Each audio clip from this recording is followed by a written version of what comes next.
ઓમ શ્રી ગણેશાય નમઃ. જય શ્રી કૃષ્ણ મિત્રો. આજે હું સરસ મજાની માં લક્ષ્મીની વાર્તા કહેવા જઈ રહી છું.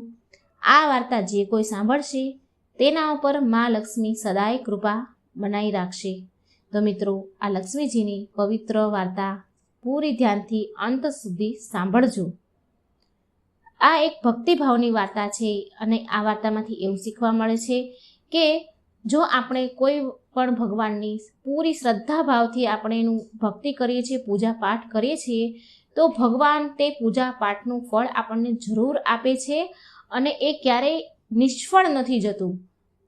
આ વાર્તામાં એક છોકરી છે, નાદાન છે, જે માની ભક્તિ કરે છે, તો એને શું ફળ મળે છે તે આ પવિત્ર વિડીયોમાં તમે સાંભળજો.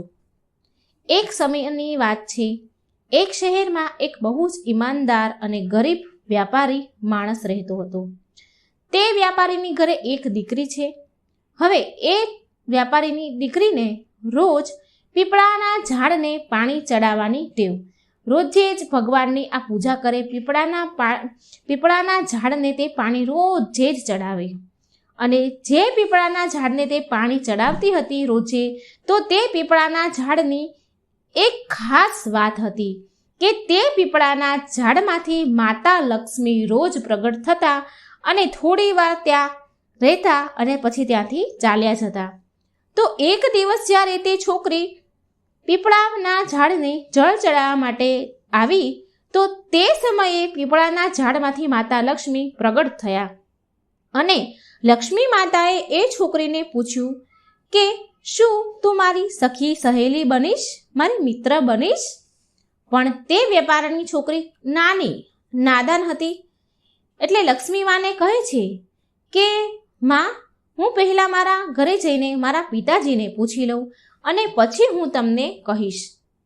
અને પછી તે વેપારીની છોકરી ઘરે આવે છે અને પછી તેના પિતાજીને આ વાત કહે છે કે પિતાજી, જ્યારે હું પીપળાના ઝાડને પાણી ચડાવી રહી હતી, તો તેમાંથી માં લક્ષ્મી પ્રગટ થયા અને માતા લક્ષ્મીએ મને કહ્યું કે શું તું મારી સખી સહેલી બનીશ, મારી મિત્ર બનીશ? તો મારે શું કરવું જોઈએ પિતાજી? તો મેં તેમને એવું કહ્યું માતાજીને કે હું મારા પિતાજીને પૂછીને આવું, પછી હું તમને કહીશ. તો પિતાજી મને કહો મારે શું કરવું જોઈએ? આ સાંભળી વ્યાપારી તેના પિતાજી ખૂબ ખુશ થયા અને બોલ્યા કે સ્વયં લક્ષ્મી માતાએ તને સખી બનાવવાનું કહ્યું? અરે દીકરી, આનાથી મોટું સૌભાગ્ય બીજું શું હોય કે માતા લક્ષ્મી તને સહેલી બનાવવા માંગે છે? બેટા, જા તું માતાજીને જઈને હા કહે છે કે હું તમારી સખી સહેલી બનીશ. અને બીજા દિવસે તે છોકરી પીપળાના ઝાડને પાણી ચડાવવા માટે જાય છે. અને જ્યારે તે પાણી ચડાવવા ગઈ ત્યારે ફરીથી મા લક્ષ્મી તે પીપળાના ઝાડમાંથી પ્રગટ થયા અને ફરીને મા લક્ષ્મીએ તે વ્યાપારીની દીકરીને પૂછ્યું કે બેટા, તું મારી સખી સહેલી બનીશ? ત્યાર પછી તે વ્યાપારીની દીકરી બોલી, હા મા લક્ષ્મી, હું તમારી સહેલી જરૂર બનીશ. લક્ષ્મી માતા અને તે વેપારીની છોકરી હવે સહેલી બની ગયા, બહેનપણીઓ બની ગયા. થોડા સમય બંનેને સાથે વીત્યો. રોજ જે આ પાણી ચડાવવા જાય, માતાજી તેમાંથી પ્રગટ થાય અને રોજ જે બંને વાતો કરે અને બંને પાક્કી સહેલી બની ગઈ. એક દિવસ જ્યારે વ્યાપારીની છોકરી જળ ચડાવવા માટે ગઈ, તો ત્યારે લક્ષ્મી માતાએ વ્યાપારીની છોકરીને પૂછ્યું કે તું મારા ઘરે ભોજન કરવા માટે આવજે. હવે આ માતા લક્ષ્મી અને દીકરી એટલી બધી મિત્રતા બંને વચ્ચે બની ગઈ, ગાઢ મિત્રતા બની ગઈ. એટલે માતા લક્ષ્મીએ તેને ભોજન કરવા માટે તેના ઘરે આમંત્રિત કરી. હવે આ વાત તે છોકરીએ ઘરે જઈને તેના પિતાજીને કહ્યું. માતા લક્ષ્મી મને ઘરે બોલાવે છે જમવા માટે, તે તેના પિતાજીને કહે છે. શું લક્ષ્મી માતા ઘરે જમવા માટે, લક્ષ્મી માતાના ઘરે જમવા માટે હું જઈ શકું ખરી પિતાજી? તેના પિતાજીની તે આજ્ઞા લે છે. આ વાત સાંભળી પેલા વ્યાપારી, તેના પિતા તો એટલા બધા ખુશ થઈ ગયા કે માતા લક્ષ્મી મારી દીકરીને સ્વયં તેના ઘરે જમવા બોલાવે છે. લક્ષ્મી માતાએ એના પિતા એને કહે છે કે શું લક્ષ્મી માતાએ તને જમવા માટે તારા ઘરે બોલાવી? તે આશ્ચર્યચકિત થઈ ગયા અને પછી કહ્યું, બેટા, આનાથી વધારે સૌભાગ્યની વાત શું હોય? કોણ એવું સૌભાગ્યશાળી હોય જેને મા લક્ષ્મી પોતાના ઘરે ભોજન કરવા માટે બોલાવે? બેટા, તું બહુ ભાગ્યશાળી છે. જા બેટા, તું મા લક્ષ્મીના ઘરે જમવા જજે. પછી બીજા દિવસે તે છોકરી માતા લક્ષ્મીના ઘરે જમવા માટે ગઈ અને જેવી તે છોકરી માતા લક્ષ્મીના ઘરે જમવા માટે ગઈ તો મા લક્ષ્મી તેની સહેલીનું સ્વાગત કર્યું. શાલ ઓઢાડીને મા લક્ષ્મીએ તેનું સન્માન કર્યું. તેને શાલ ઓઢાડી, તેને સોનાના સિક્કા આપ્યા અને સોનાની થાળી પણ આપી. ખૂબ માતા લક્ષ્મીએ તેની સહેલીનો આદર સત્કાર કર્યો અને બેસવા માટે તો સોનાનો બાજોટ પણ આપ્યો અને તેની સહેલીની, તેની સખી સહેલી, તેની બેનપણીને 36 પ્રકારના સ્વાદિષ્ટ ભોજન પણ જમાડ્યા. તે છોકરીએ પેટ ભરીને જમ્યું અને ખૂબ ખુશ થઈ, કારણ કે તે બહુ ગરીબ હતી. પછી તેના ઘરે જવાની તે તૈયારી કરવા લાગી. એટલે માતા લક્ષ્મી તેની સહેલીને કહે છે કે હું પણ તારા ઘરે જમવા માટે આવીશ. એટલે તે છોકરી બોલી, હા માતાજી, હા લક્ષ્મીમાં, જરૂર તમે મારા ઘરે જમવા આવજો, હું તમને સરસ જમાડીશ. પછી તે વ્યાપારીની છોકરી તેના ઘરે આવી ગઈ. ઘરે પહોંચી અને એક જગ્યા પર શાંતિથી ઉદાસ થઈને બેસી ગઈ. હવે વ્યાપારી તે સમયે ઘરે ન હતા અને થોડી વાર થઈ એટલે તે દીકરીના પિતા તે વ્યાપારી ઘરે આવ્યા અને તેણે જોયું કે તેની છોકરી ઉદાસ થઈ શાંતિથી એક જગ્યા પર બેસી ગઈ છે અને ચિંતા કરી રહી છે. અને પછી તેના પિતાજીએ તેને કહ્યું કે બેટા, તું કેમ ચિંતામાં છે? તારું મોં કેટલું બધું ઉદાસ છે અને આમ શાંતિથી કેમ બેસી રહી છે? શું વાત છે બેટા? ત્યારે તેની દીકરી બોલે છે કે પિતાજી, આજે હું માતા લક્ષ્મીના ઘરે જમવા ગઈ હતી. ત્યાં હું જમીને આવી છું અને મને માતા લક્ષ્મીએ કહ્યું કે હું પણ તારા ઘરે જમવા માટે આવીશ. એટલે માતા લક્ષ્મી આપણા ઘરે કાલે જમવા માટે આવવાના છે. પિતાજી, મા લક્ષ્મીએ મારું સ્વાગત બહુ સારી રીતે કર્યું. મેં તો આજ સુધી એવું ક્યાંય જોયું જ ન હતું. મને સોનાના સિક્કા આપ્યા, સોનાની થાળી આપી અને સોનાનો બાજોટ પણ મને બેસવા માટે આપ્યો અને મને 36 પ્રકારના સ્વાદિષ્ટ ભોજન જમાડ્યા મા લક્ષ્મીએ. ખૂબ આદર સત્કાર અને મારું સન્માન કર્યું મા લક્ષ્મીએ. પણ પિતાજી, મને એ વાતની ચિંતા થાય છે કે હું માતા લક્ષ્મીને શું જમાડીશ? આપણી પાસે તો કંઈ પણ નથી. આપણે કેટલા બધા ગરીબ છીએ. માતાને સારું બનાવીને કેવી રીતે ખવડાવીશ? સારું બનાવીને ખવડાવવા માટે આપણી પાસે અને આપણે તેને આપવા માટે આપણી પાસે કંઈ જ નથી. કોઈ સિક્કા, કોઈ સોનું કે કંઈ જ પણ માતાજીને આપણે આપવા માટે આપણી પાસે નથી. ત્યારે વ્યાપારીએ તેની દીકરીને કહ્યું કે બેટા, તું ચિંતા ના કર.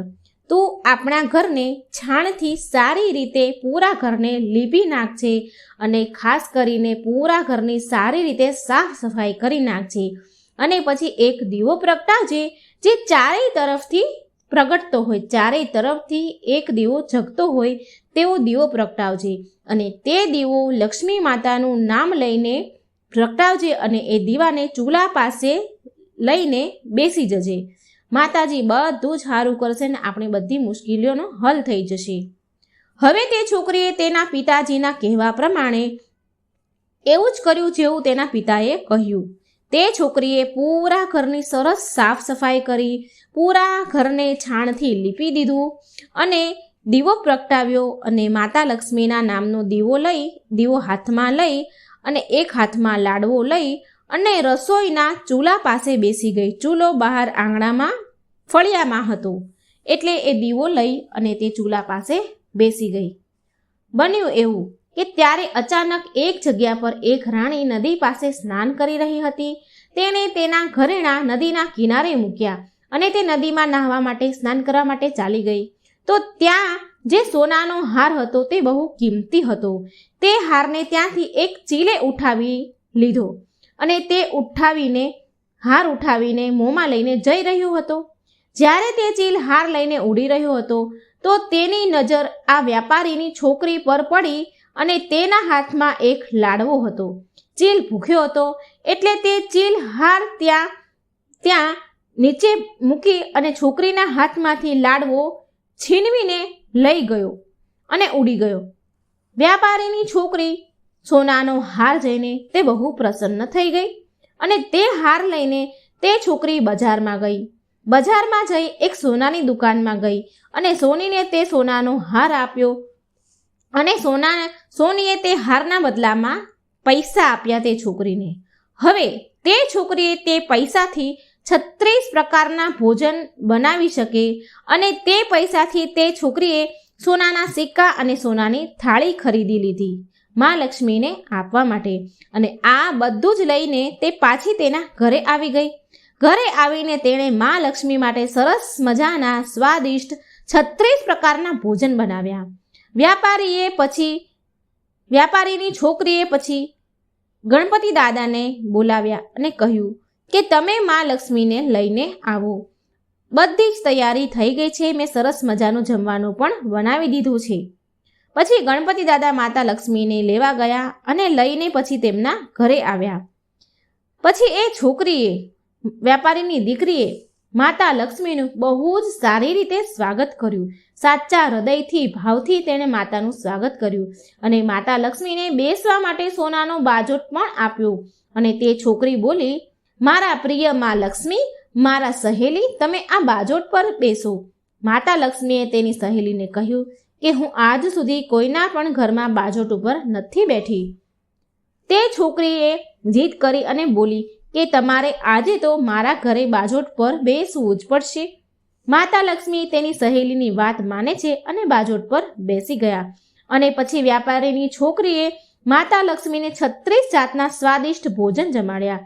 અને જેવી રીતે માતા લક્ષ્મીએ તેના ઘરે તેનું સ્વાગત કર્યું હતું તેવી જ રીતે એ છોકરીએ માતા લક્ષ્મીનું સ્વાગત કર્યું. અને જેવું મા લક્ષ્મીએ સ્વાદિષ્ટ ભોજન 36 પ્રકારના ભોજન જમાડ્યા હતા, ઠીક એવી જ રીતે આ છોકરીએ પણ, માતા લક્ષ્મીની સહેલીએ પણ માતાજીને 36 પ્રકારના સ્વાદિષ્ટ ભોજન જમાડ્યા. અને જેવું માતા લક્ષ્મીએ કર્યું એવું જ તે છોકરીએ પણ કર્યું.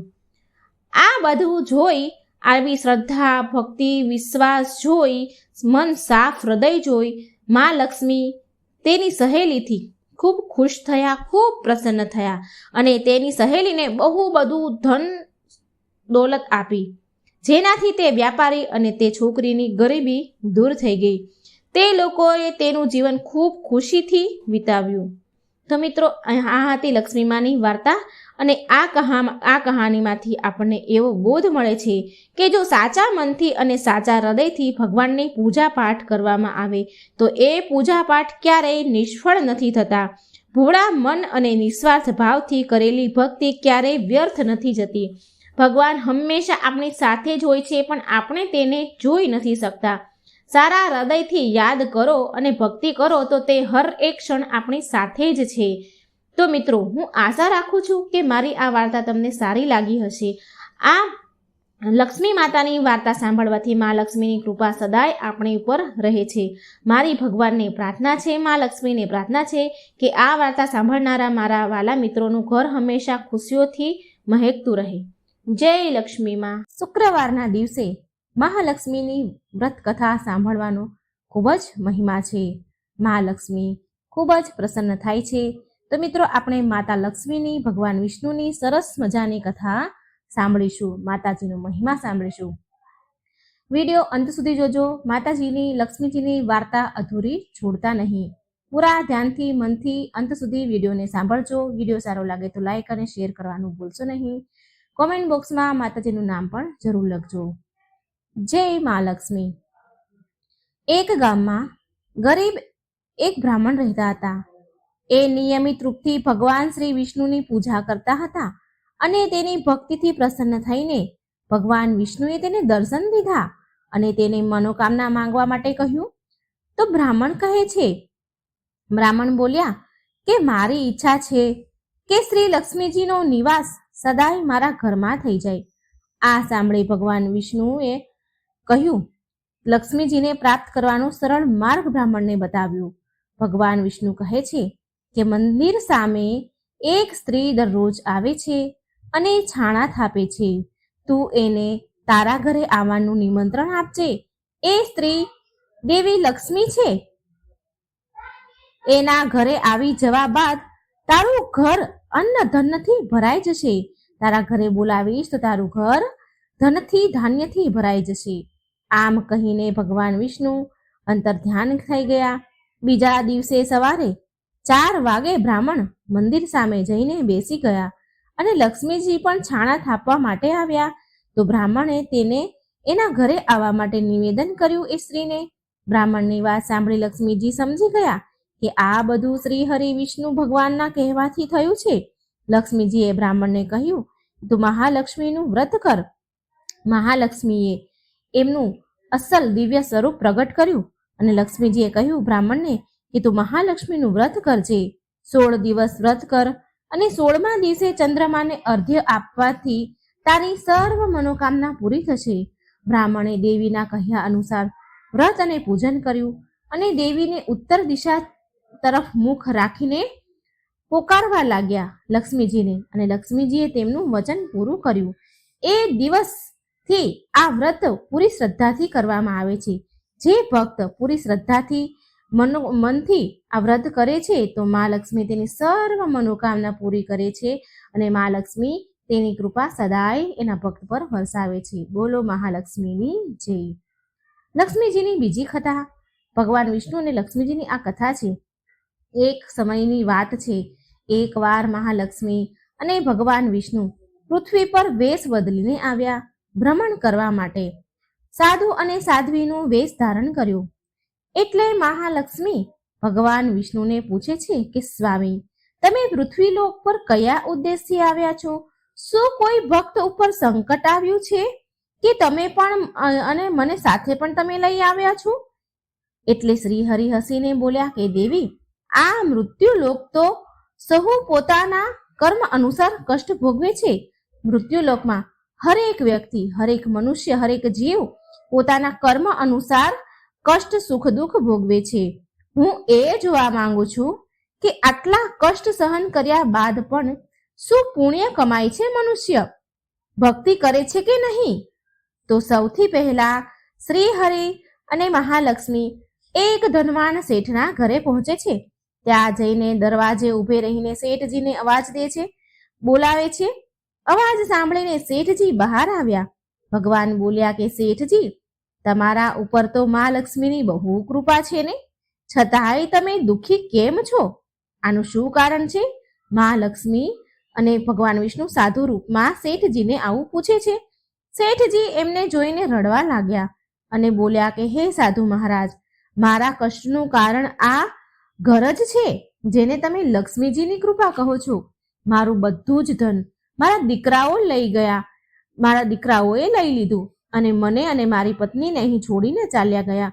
હવે હું આ ઘરમાં મારી પત્ની અને હું બંને રહીએ છીએ અને મારી પત્ની બહુ બીમાર છે. એ હંમેશા તેના દીકરાઓને યાદ કર્યા કરે છે. જો આ ધન જ ન હોત ને તો લાલચ પણ ન હોત, અમારા દીકરા અમારી પાસે હોત. આ સાંભળીને ભગવાન વિષ્ણુ બોલે છે, શેઠજી, તમારા દુઃખનું કારણ તમારું ધન નથી પણ તમારા કર્મ છે. તમે ધન ગરીબો પર અત્યાચાર કરીને કમાયા છો અને બાળકોનું એ ધનથી પાલન પોષણ કર્યું છે. આટલું બોલીને મહાલક્ષ્મી અને ભગવાન ત્યાંથી ચાલ્યા ગયા. આગળ ચાલ્યા પછી તેમને એક ખેડૂત મળે છે જે મરેલા બળદ પાસે બેસીને રડી રહ્યું હતું. મહાલક્ષ્મીએ તેને કહ્યું કે ભાઈ, તું કેમ રડી રહ્યો છે? ખેડૂત બોલ્યો કે ધનના લાલચના કારણે આ બળદ મરી ગયો છે. વધારે ધન કમાવાની લાલચમાં હું એને દિવસમાં ખેતરોમાં કામ કરાવતો અને રાતમાં કુલ્હોમાં લગાવી દેતો હતો, પણ કાલથી મારે ભૂખ્યા જ રહેવું પડશે. જો સંસારમાં ધન ન હોત ને તો મને લાલચ પણ ન આવત અને આજે મારો બળદ જીવતો હોત, મરત નહીં. તો લક્ષ્મીજીએ કહ્યું, સ્વામી, આ શું માયા છે? હું તો એમ વિચારતી હતી કે સંસારમાં ધન વૈભવના કારણે મારી પૂજા લોકો કરે છે, પણ લોકો તો ધનથી જ હેરાન પરેશાન છે. ત્યારે ભગવાન શ્રી હરિ બોલ્યા, ના દેવી, એમ નથી. આ બધા કર્મના ફળ છે. આ બળદ એક સાહુકાર હતો ગયા જન્મમાં, જે લોકોને ઉધાર તો આપતો, ઉધાર આપીને તેનો ગુલામ બનાવી લેતો હતો અને ખૂબ કામ કરાવી લેતો હતો અને એનાથી દિવસ રાત કામ કરાવતો. એનું ઋણ ચૂકવવા માટે આ જન્મમાં એ બળદ બન્યો અને આજે એનું ઋણ ઉતરી ગયું તો એ અવસાન પામ્યું. તો લક્ષ્મીજી બોલ્યા, પરંતુ સ્વામી, આ બધા પાછળ ધન જ તો મોટું કારણ છે. આ સાંભળીને શ્રી હરિ વિષ્ણુ કહે છે, ચાલો આગળ ચાલીએ. આગળ થોડે દૂર બહાર એક ઝૂંપડી પાસે પહોંચ્યા. એ ઝૂંપડી આગળ દીવો જગતો હતો. ભગવાન શ્રી હરિને મહાલક્ષ્મી આગળ ચાલ્યા તો એક ઝૂંપડી દેખાણી અને એ ઝૂંપડીની બહાર દીવો પ્રગટતો હતો. ભગવાન વિષ્ણુ ત્યાં ઝૂંપડી પાસે ગયા અને બહાર ઊભા રહીને બૂમ પાડી કે કોઈ છે ઘરમાં, અમને ભોજન કરાવો. આ સાંભળી એક સ્ત્રી ઘરની બહાર આવી બોલી કે હે સાધુજનો, પધારો પધારો, આટલા નાના એવા ઘરમાં તમારું સ્વાગત છે. એ બંને અંદર ગયા. મહાલક્ષ્મી અને શ્રી હરિ અંદર ગયા ઝૂંપડીમાં અને મહાલક્ષ્મી બોલ્યા કે તમે ઘરની બહાર દીવો કેમ મૂક્યો છે? એ સ્ત્રીને કહે છે. ત્યારે એ સ્ત્રી બોલી કે માં, મારું નામ સુજાતા છે. મેં આ દીવો અવર જવર કરનારા લોકો માટે મૂક્યો છે, જેનાથી એ અંધારામાં રસ્તો ન ભટકી જાય. જો એમને કોઈ તકલીફ હોય તો અમે તેની મદદ પણ કરી શકીએ. આ બધું સાંભળીને ભગવાન વિષ્ણુ બોલ્યા કે અમારે તમારા ઘરે ભોજન કરવું છે. આ સાંભળી સુજાતા બોલી કે હે સાધુ મહારાજ, તમારે થોડો સમય રાહ જોવી પડશે ભોજન માટે, કારણ કે મારા પતિ હજી શેઠજીના ઘરે કામ કરી રહ્યા હશે. એ મજદૂરી કરીને જે કમાઈને લાવશે એમાંથી ખાવાનો સામાન લાવશે, ત્યારે જ હું તમને ભોજન કરાવી શકીશ. આ સાંભળી લક્ષ્મીજી બોલ્યા કે તારી પાસે તો ધન નથી, જો તારા પતિ કંઈ નહીં લાવે તો શું થશે? સુજાતા બોલી કે શ્રી હરિ અને મહાલક્ષ્મીની કૃપાથી એક સમયનું ભોજન તો અમને જરૂર મળી જાય છે. એ અમારા માટે ઘણું છે, ઘણું બધું છે. એટલું અમારા માટે ભગવાનની કૃપાથી અમે અત્યાર સુધી ક્યારેય ભૂખ્યા નથી સૂતા, તો આજે પણ ભૂખ્યા નહીં સૂઈએ. આનાથી વધારે લાલચ અમને નથી. થોડી વારમાં સુજાતાનો પતિ આવ્યો અને સામાન લઈ આવ્યો અને બંનેએ જમવાનું બનાવ્યું અને સાધુ મહારાજ અને તેની પત્ની જે ભગવાન હતા તેમની સામે મૂક્યું. જમવાનું મૂકીને સુજાતા બોલી, આ રૂખું સુખું અમે ભગવાનનો પ્રસાદ સમજીને ગ્રહણ કરીએ છીએ રોજ. તમે પણ પ્રસાદ સમજીને ગ્રહણ કરો. તમે પણ પ્રસાદ સમજીને જમો. આનાથી તમને સંતોષ મળશે, સંતુષ્ટિ મળશે. ભગવાન વિષ્ણુ અને મા લક્ષ્મીએ પ્રેમથી ભોજન કર્યું. ભોજન કર્યા પછી લક્ષ્મીજી બોલ્યા કે અમે તો ભોજન કરી લીધું, પણ તમારા માટે કંઈ જ નથી વધ્યું. સુજાતા બોલી, નહીં નહીં, હજી એક ચોખાનો દાણો બચ્યો છે, એ અમારા માટે ઘણો છે. ભગવાનનો પ્રસાદ ચાખવા પણ મળી જાય ને તો એ પરમ સૌભાગ્યની વાત છે. બંને પતિ પત્નીનું સમર્પણ પ્રેમ જોઈને ભગવાન વિષ્ણુ અને મા લક્ષ્મી એના અસલ સ્વરૂપમાં પ્રગટ થયા. શ્રી હરિ બોલ્યા કે સૌથી મોટું ફળ સંતોષનું છે. ધન બધા માટે જરૂરી છે, પરંતુ લાલચમાં ફસાયેલો માણસ એ ધનનું પણ સુખ નથી ભોગવી શકતો. તમે બંને આજે પોતે ભૂખ્યા રહીને અમને ભોજન કરાવ્યું છે. આજથી આ ઘરમાં અન્ન ધનના ભંડાર ભર્યા રહેશે. બંને પતિ પત્ની એના ચરણોમાં પડી ગયા અને બોલ્યા, ભગવાન, જો તમારે અમને કંઈક આપવું જ હોય તો તમારી ભક્તિ પ્રદાન કરો, તમારી ભક્તિ આપો. ભગવાન વિષ્ણુ અને મા લક્ષ્મીએ તેને આશીર્વાદ આપ્યા અને અંતર ધ્યાન થઈ ગયા.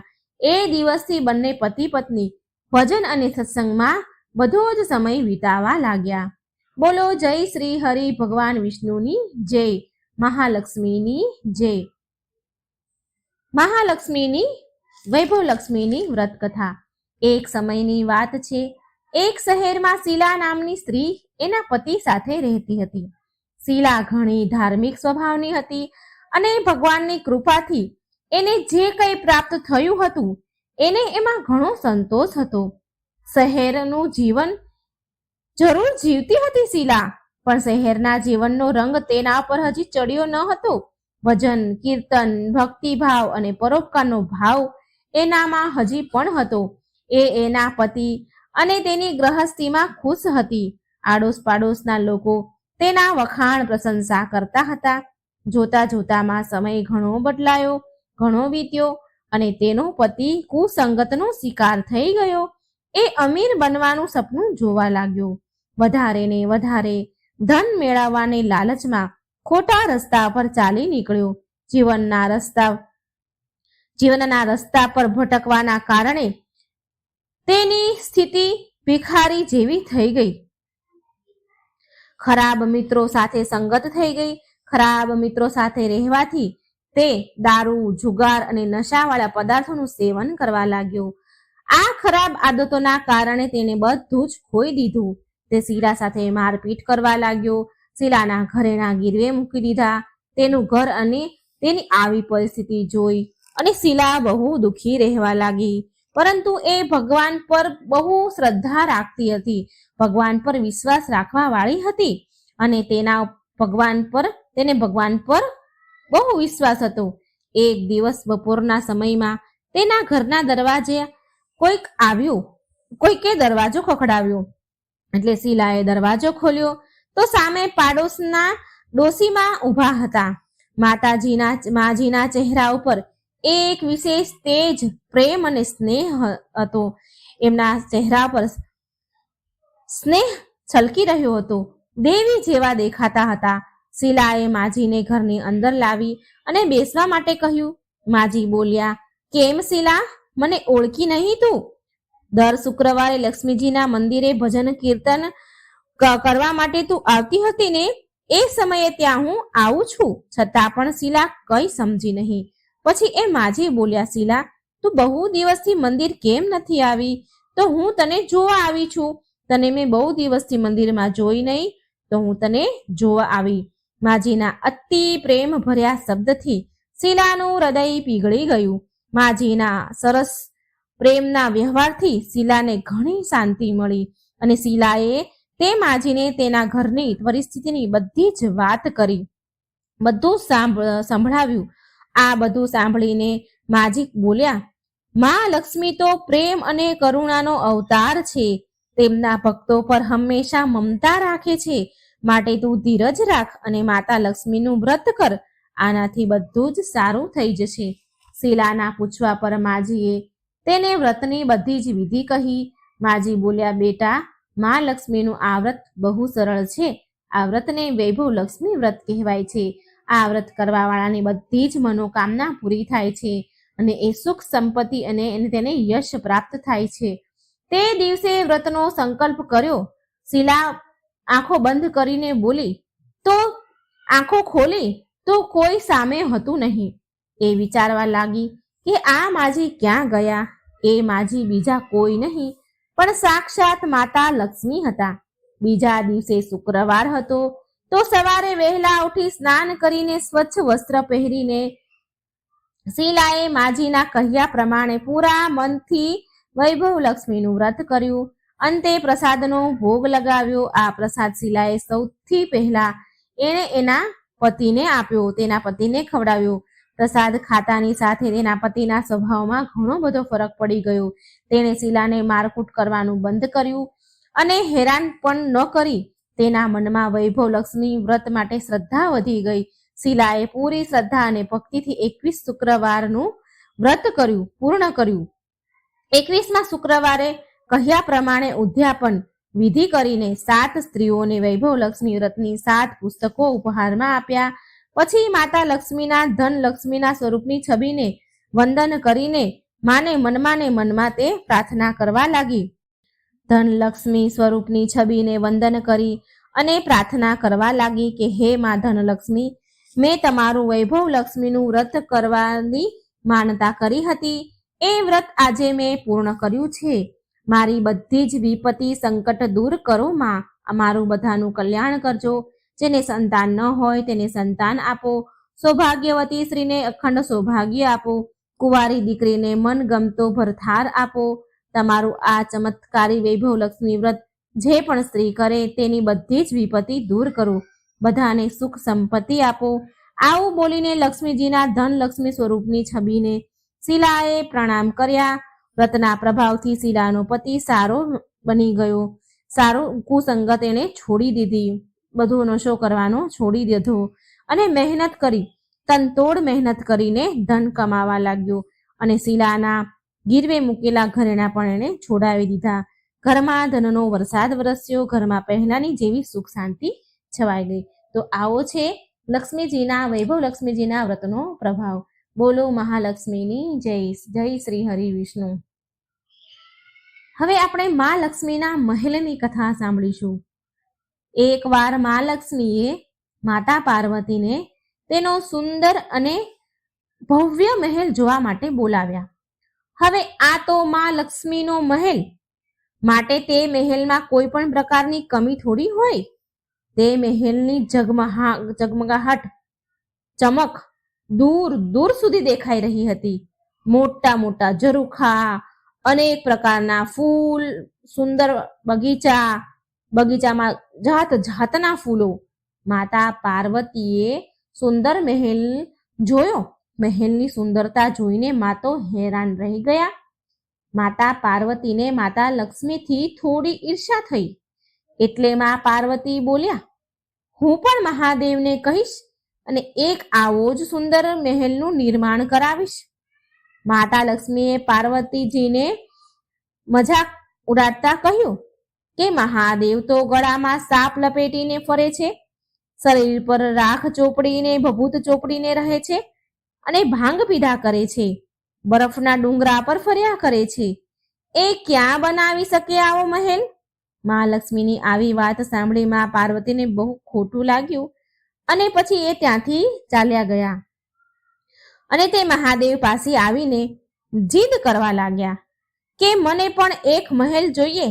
હું હમણાં જ મા લક્ષ્મીનો મહેલ જોઈને આવી છું, મને એનાથી પણ સુંદર મહેલ જોઈએ.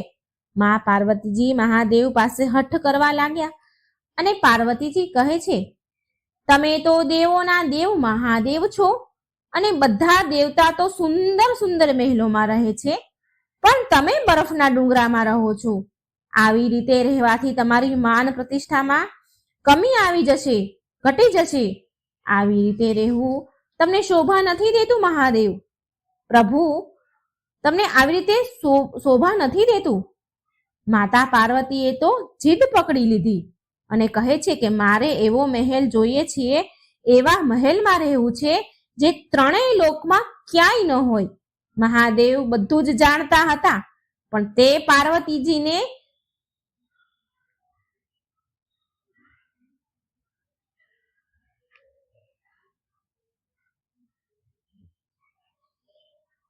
પાર્વતીજીની વાત માનતા ન હતા. મહાદેવ કહે છે, અરે દેવી, હું તો યોગી છું, હું મહેલમાં ચેનથી નહીં રહી શકું. મને તો આવી રીતે જ રહેવામાં આનંદ આવે છે. પણ મા પાર્વતી માન્યા નહીં અને છેવટે મહાદેવને તો ઝૂકવું જ પડ્યું. સ્ત્રી હઠ આગળ કોનું ચાલે?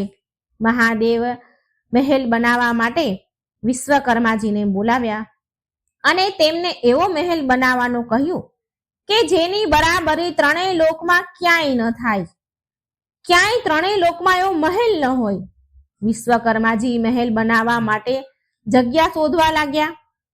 શોધતા શોધતા તેમને એક એવી જગ્યા મળી જે ચારેય બાજુથી પાણીથી ઢંકાયેલી હતી અને વચ્ચે 3 સુંદર પર્વત દેખાઈ રહ્યા હતા અને તે જગ્યા સુંદર ફૂલો અને વનસ્પતિઓથી ભરેલી હતી. મિત્રો, આ બીજી કોઈ પણ નહીં પણ લંકા હતી. વિશ્વકર્માજી તેમના કામમાં તો લાગી ગયા અને વિશ્વકર્માજીએ થોડા જ સમયમાં સુંદર મહેલ તૈયાર કરી દીધો. તેની સુંદરતા તો અપાર હતી. પૂરો મહેલ સોનાથી બન્યો હતો. મોટા મોટા સોનાના ઝરૂખા, સુંદર સુંદર બાગ બગીચા. મહેલ એટલો બધો સુંદર હતો કે જે પણ તેને અંદર જાય, જે પણ તે મહેલને જુએ તે તેના વખાણ કરતા જ ન થાકે. માતા પાર્વતીએ ગૃહ પ્રવેશનું મુહૂર્ત નીકાળ્યું. બધા દેવી દેવતાઓને બોલાવવામાં આવ્યા અને ગ્રહ પ્રવેશની પૂજા માટે તેમણે રાવણને બોલાવ્યો. કારણ કે રાવણ બહુ વિદ્વાન પંડિત હતો. રાવણે ગ્રહ પ્રવેશની પૂજા પૂરી વિધિ વિધાનથી કરાવી. પૂજા સમાપ્ત થયા પછી ભોળાનાથે રાવણને દક્ષિણા માંગવાનું કહ્યું અને રાવણના મનમાં પણ લાલચ આવી ગઈ અને આ રાવણ પણ તે સોનાના મહેલને જોતો જ રહી ગયો હતો. રાવણ બોલ્યો, મને તો દક્ષિણામાં આ મહેલ જ જોઈએ છે. પાર્વતીજી આ સાંભળીને બહુ દુઃખી થઈ ગયા અને સાથે તેમને બહુ જ ક્રોધ આવી રહ્યો હતો. મા પાર્વતી બોલ્યા, રાવણ, તે મને બહુ દુઃખી કરી છે. મેં કેટલી હઠ કરીને મહાદેવ પાસે આ મહેલ બનાવડાવ્યો અને તે આ મહેલ જ મારી પાસેથી માંગી લીધો. જે મારું અરમાન હતું, મારું સપનું હતું, મારી ઈચ્છા હતી, એ જ તે માંગી લીધું. મા પાર્વતી કહે છે, રાવણ, તું કઈ બીજું પણ માંગી શકતો હતો, પણ તે મહેલ માંગીને મારું સપનું તોડી નાખ્યું. માને બહુ ક્રોધ આવ્યો. બહુ ક્રોધમાં આવીને મા પાર્વતીજી રાવણને શ્રાપ આપે છે કે મહાદેવનો જ એક અંશ એક દિવસ આ મહેલને બાળીને રાખ કરી દેશે અને તેની સાથે જ તારા કુળનો પણ વિનાશ પ્રારંભ થઈ જશે. તે મા પાર્વતીનો જ શ્રાપ હતો, જેના કારણે ભગવાન શિવનો અવતાર હનુમાનજીએ લંકાને સળગાવી દીધી હતી. તો મિત્રો, આ હતી મહાલક્ષ્મી અને મા પાર્વતીની સરસ મજાની વાર્તા. એક દિવસ લક્ષ્મીજીની મોટી બહેન જ્યેષ્ઠાએ મા લક્ષ્મીને પૂછ્યું, બહુ દિવસથી એક વાત મારા મનમાં ખૂંચી રહી છે. વિચાર કરું છું કે તને પૂછું કે નહીં. એટલે મા લક્ષ્મી કહે છે, બોલો મોટી બહેન, તમારા મનમાં એવી તે શું વાત છે? તારા મનમાં જે પણ વાત હોય, જે પણ સવાલ છે, નિસંકોચ મને પૂછી લે. આમ પણ કોઈ પણ વાત મનમાં ન રાખવી જોઈએ. તેનું સમાધાન કરી લેવું જ એ જ બુદ્ધિમત્તા છે, બુદ્ધિમાની છે. આમ હસીને મા લક્ષ્મી મોટી બહેનને કહે છે. એટલે મા લક્ષ્મીની મોટી બહેન જ્યેષ્ઠા બોલે છે, કુલક્ષ્મી છે જેનું નામ, હું હંમેશા વિચાર કરતી રહું છું કે સુંદરતામાં તો આપણે બંને બરાબર છીએ અને છતાં પણ ઘણા લોકો તારો આદર સત્કાર કરે છે. બધા લોકો તારો આદર સત્કાર કરે છે, તને માન આપે છે અને હું જ્યાં પણ જાઉં ત્યાં ઉદાસી છવાઈ જાય છે. મારે લોકોની નફરત, ઘૃણા અને ક્રોધનો શિકાર થવું પડે છે. જો કે આપણે બંને સગી બહેનો છીએ, તો પછી આમ કેમ?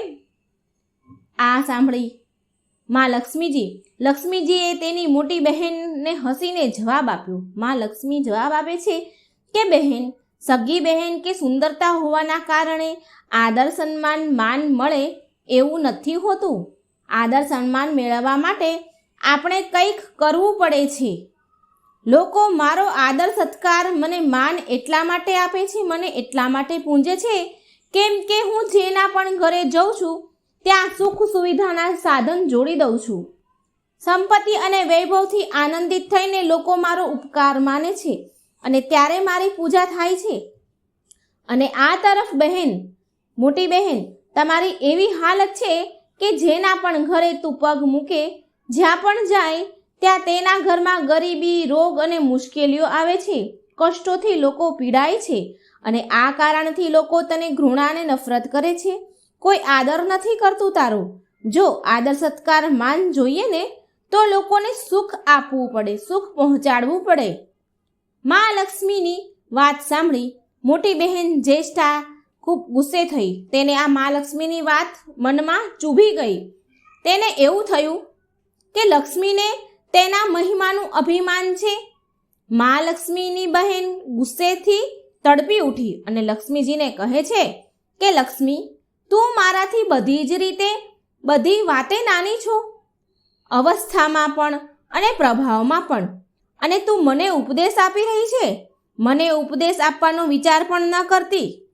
ગુસ્સે થઈને મોટી બહેન બોલી, જો તને મારા વૈભવનો અહંકાર, તને તારા વૈભવનો અહંકાર છે ને, તો મારી પાસે પણ મારો એક પ્રભાવ છે. જો હું મારા પર આવી ગઈ ને તો તારા કરોડપતિ ભક્તને પણ રોડ પર લાવીને ભિખારી બનાવી શકું છું. મોટી બહેનની વાત સાંભળી મા લક્ષ્મી તો મંદ મંદ હસવા લાગ્યા અને હસતા હસતા મા લક્ષ્મી મોટી બહેનને કહે છે, બહેન તું મારાથી મોટી છે એટલે કંઈ પણ બોલી લે, હું સાંભળીશ. પણ જ્યાં સુધી પ્રભાવની વાત છે ને તો હું તારાથી કંઈ કમ નથી. જેને તું ભિખારી બનાવી દઈશ એને હું બીજા જ દિવસે રંકમાંથી રાજા બનાવી દઈશ. મા લક્ષ્મીની વાત સાંભળી મોટી બહેન જ્યેષ્ઠા બોલે છે, મારો મહિમા હજી તને તે જોયો છે જ ક્યાં? મારા પ્રભાવની તને હજી ખબર જ છે ક્યાં? જેની તું સહાયતા કરીશ ને તેને હું અન્નના એક એક દાણા માટે તરસાવીશ, એક એક દાણાનું મોહતાજ બનાવી દઈશ. તને ક્યાં હજી મારી શક્તિ, મારા પ્રભાવની ખબર છે? મોટી બહેન જ્યેષ્ઠા અહંકારથી મા લક્ષ્મીને બોલી. આ સાંભળી મા લક્ષ્મી બોલ્યા, જો બહેન જ્યેષ્ઠા, તું એ વ્યક્તિને એક એક દાણા માટે તરસાવીશ જેનાથી હું રીસાઈ જઈશ એને તું આ કરી શકે છે. તું એક એક દાણા માટે તરસાવી શકે છે, રાજામાંથી તું રંક બનાવી શકે છે, પણ એ કોને કે જેના ઉપર મારો હાથ ન હોય તેને તું કંઈ પણ કરી શકે છે. પણ મોટી બહેન જેના પર મારો હાથ છે, મારી કૃપા દ્રષ્ટિ છે, તેનો તો તું બાળપણ વાકો ના કરી શકે. આ સાંભળી મોટી બહેન જ્યેષ્ઠા ઘમંડમાં આવીને કહે છે, જો તું તારો પ્રભાવ બતાવવા માટે એટલી જ ઉતાવળી થઈ રહી છો તો તું કાલે તારો પ્રભાવ દેખાડીને જોઈ લે ને, ખબર પડશે કે કોણ શ્રેષ્ઠ છે.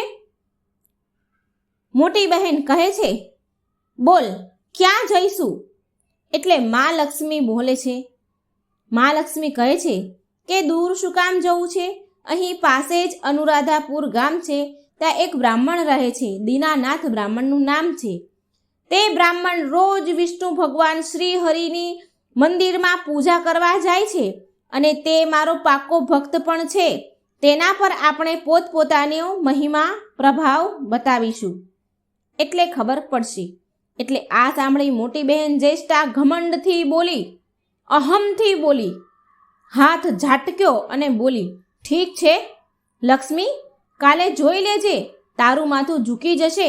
આમ કહીને એ તો ચાલી ગઈ અને મા લક્ષ્મી ત્યાં જ ઊભા રહ્યા અને મોટી બહેનના આવા ક્રોધને અહંકારથી માં હસવા રહ્યા.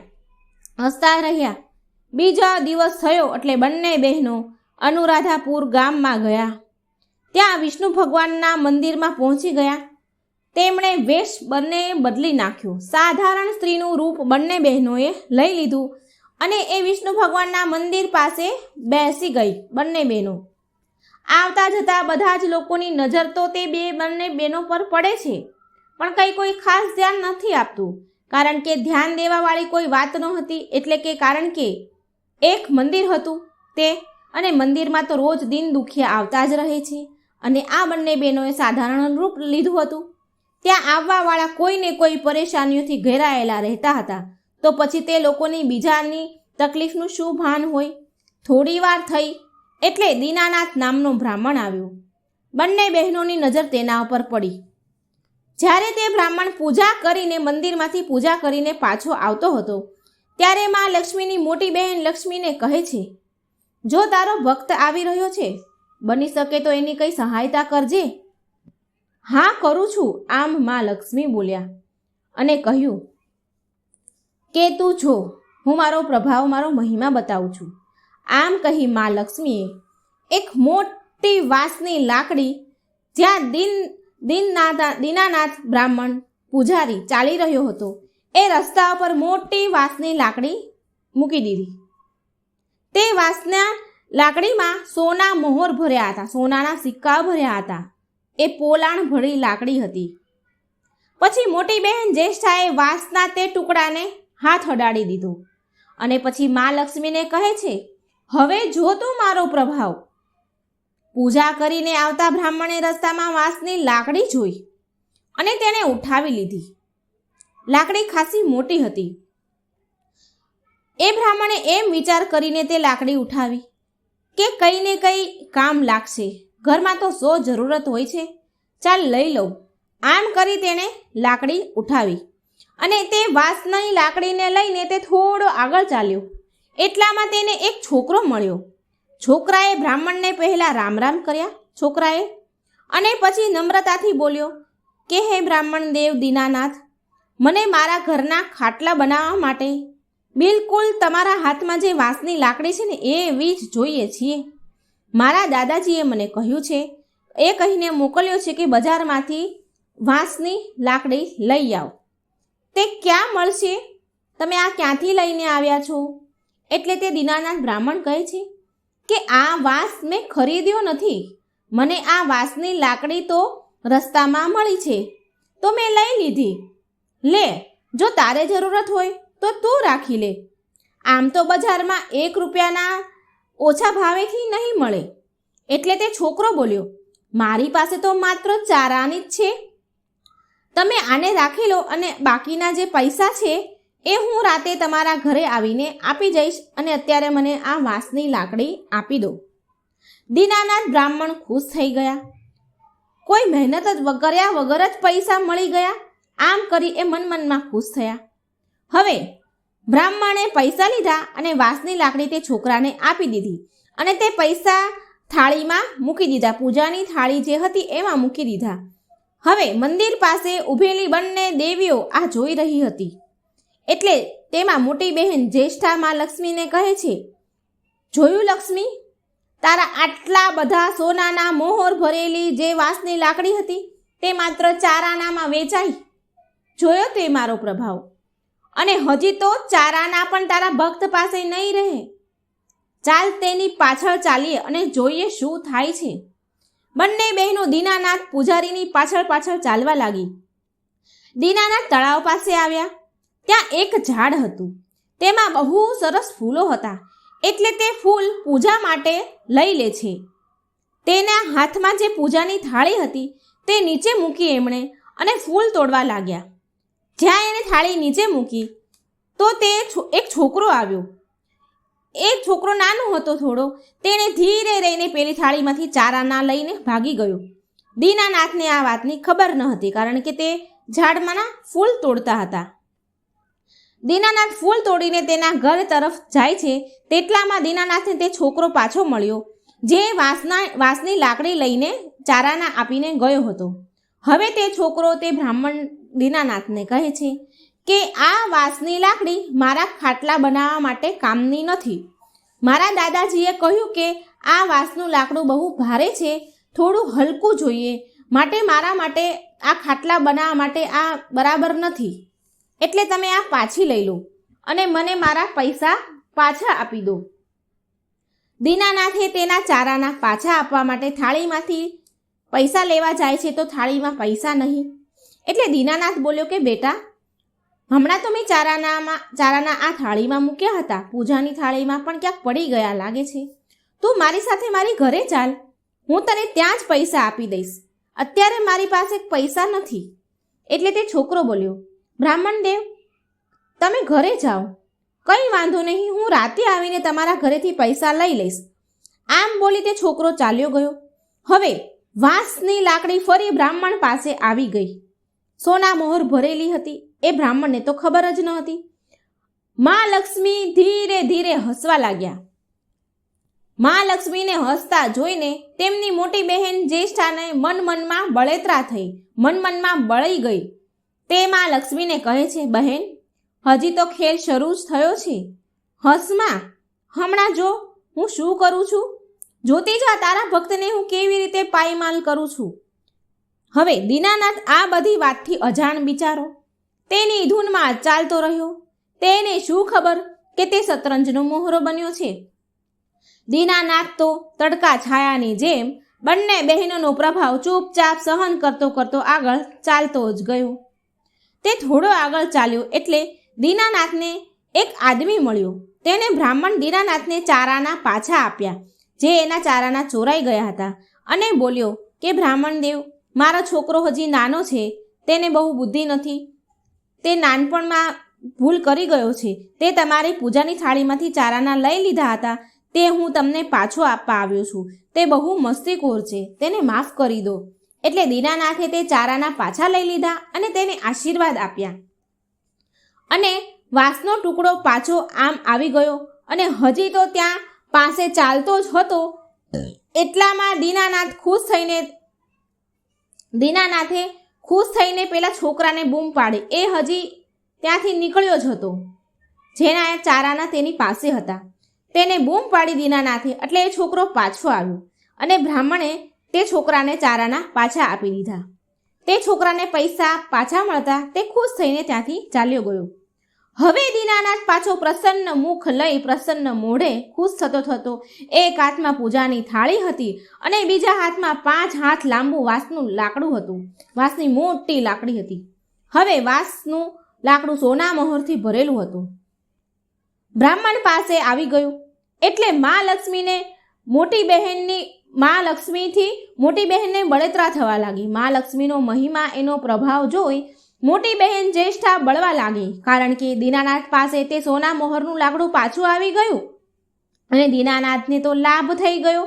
હવે આ મોટી બહેન જોઈ ન શકી, મનમાં ઝેર કરવા લાગી.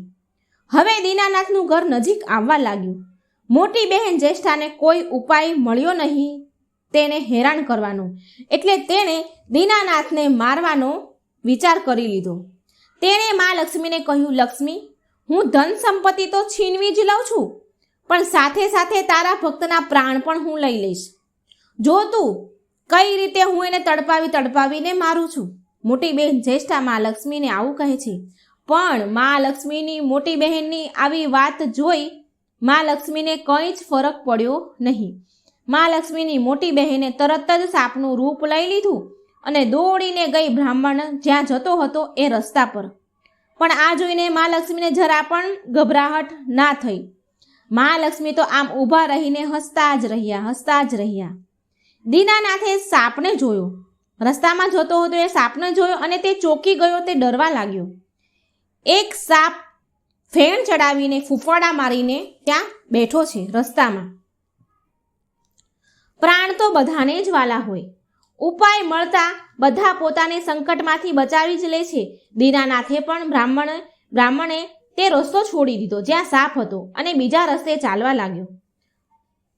પણ સાપ ફરી ત્યાં આડો ઉતર્યો જ્યાં દીનાનાથ ચાલે છે.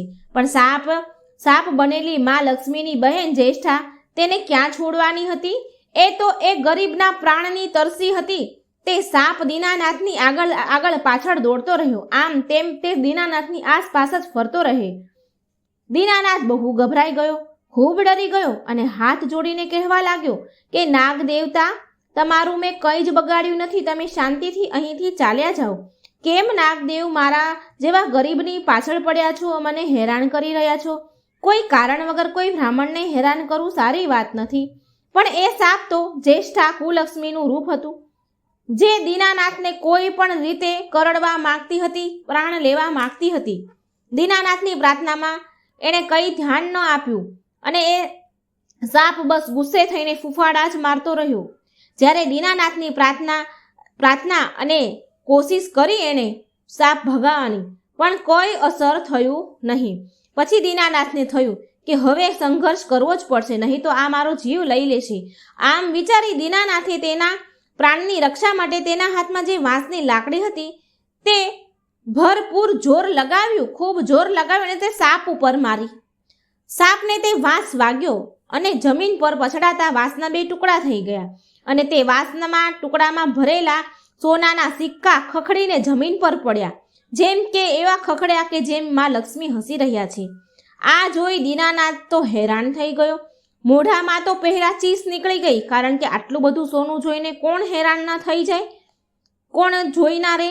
આંખો ફાડીને તે તો ઊભો જોતો જ રહ્યો. તે સોનાના સિક્કાના મોહરને જોતો જ રહી ગયો અને એક પલ તો તે દીનાનાથ સાપને ભૂલી જ ગયો. થોડી વાર પછી તેની નજર સાપ ઉપર પડી તો સાપને લાકડી વાગવાથી તે લોહી લુહાણની અવસ્થામાં આવી ગયો હતો, લોહી લુહાણ થઈ ગયો અને ઘાસ અને જે ઝાડીઓ હતી તે ઝાડી તરફ તે ભાગીને જઈ રહ્યો હતો. અને જ્યારે સાપ ગયા પછી બ્રાહ્મણ દીનાનાથે સોનાના સિક્કા લઈ લીધા અને બોલ્યો કે જય હો મા લક્ષ્મી, જય શ્રી હરિ વિષ્ણુ ભગવાન. આજે મારી જિંદગી ભરની દરિદ્રતા દૂર થઈ ગઈ. માં લક્ષ્મી, તમારો મહિમા કોણ જાણી શકે? હવે માં, તમારી ઘરે બેસીને જ હું પૂજા પાઠ કરીશ. અને પછી જલ્દી બધું જ સોનું ભેગું કર્યું અને તેની ધોતીમાં બાંધી લીધું અને ફટાફટ ઘરે જવા ચાલ્યો ગયો. હવે એક ઝાડના છાયા નીચે ઊભેલા માં લક્ષ્મી અને તેની મોટી બહેન. માં લક્ષ્મી તેની મોટી બહેન જ્યેષ્ઠાને પૂછી રહ્યા છે, કહી રહ્યા છે કે બોલો મોટી બહેન, તમારા શ્રેષ્ઠ હોવાનો, તમારા મોટા હોવાનો તમને શો લાભ મળ્યો? શું ક્યાં ગયો તમારો પ્રભાવ? હાંફતા માં લક્ષ્મીની બહેન જ્યેષ્ઠાને કહ્યું. માં પેલીને વાગ્યું હતું, જ્યેષ્ઠા મોટી બહેન એટલે તો એ હાંફી રહ્યા હતા. અને માં લક્ષ્મી એને કહી રહ્યા છે કે કોઈ એમ જ શ્રેષ્ઠ નથી બનતું. શ્રેષ્ઠતા કોઈને કંઈ આપવાથી મળે છે, કોઈને હેરાન કરવાથી નહીં. કોઈની પાસેથી કંઈ છીનવાથી શ્રેષ્ઠતા નથી મળતી. જ્યારે તે બ્રાહ્મણના જીવનમાં પ્રવેશ કર્યો ત્યારે તે ઉદાસ થઈ ગયો, પણ મને મળવાથી તે પ્રસન્ન થઈ ગયો અને મારી અને શ્રી હરિની જય જયકાર કરવા લાગ્યો. અને એટલા માટે જ મારી એ પૂજા કરશે, કારણ કે એની દરિદ્રતા દૂર થઈ ગઈ. તો શ્રેષ્ઠતા એમ જ નથી મળતી. કોઈને કંઈ આપવાથી, કોઈને પ્રસન્ન કરવાથી શ્રેષ્ઠતા મળે છે. જ્યેષ્ઠા મોટી બહેન માં લક્ષ્મીની ઉદાસ થઈને ઊભી વાત જ સાંભળતી રહી અને માં લક્ષ્મી સામે તેણે માથું ઝુકાવી દીધું. તો મિત્રો, આ હતી માં લક્ષ્મી અને એમની મોટી બહેન જ્યેષ્ઠા કુલક્ષ્મીની વાર્તા. તો મિત્રો, જો મારી વાર્તા સારી લાગી હોય તો મારી ચેનલને લાઈક, સબસ્ક્રાઈબ અને શેર જરૂર કરજો. જય શ્રી કૃષ્ણ. રાધે રાધે. Thank you.